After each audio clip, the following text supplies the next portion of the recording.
Hi guys, so this is Scratch It Go Bananas.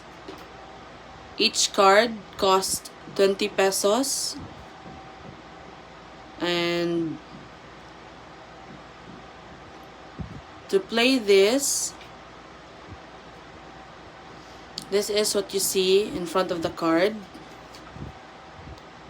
So its playing instructions says that you should match 3 like amounts or 3 amounts that are the same so that you can win that amount. And then using the bonus part, you can find a 2x, which is double, 3x, which is triple, or 4x to quadruple the prize that you have won. Okay, so I have an example here from the previous video. We already won.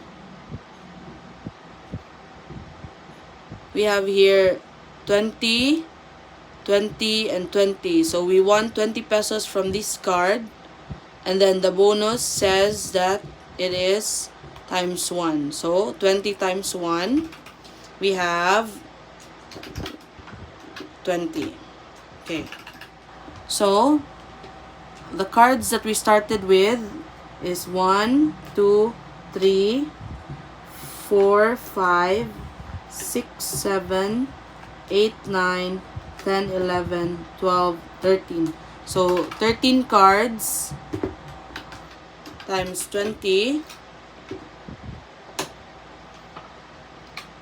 to 60. So we started with negative 260. Let's see how much we will win with all of these cards.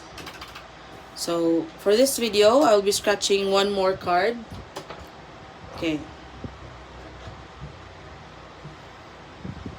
So this is the winning pile, and here will be the losing pile.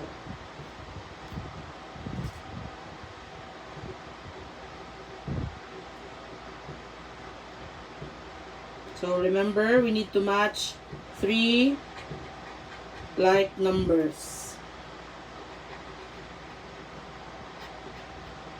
So we have 1,000 already.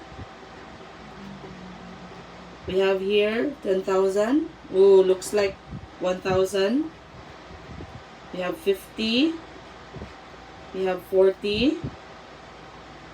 So for this card, our only hope is another 1,000.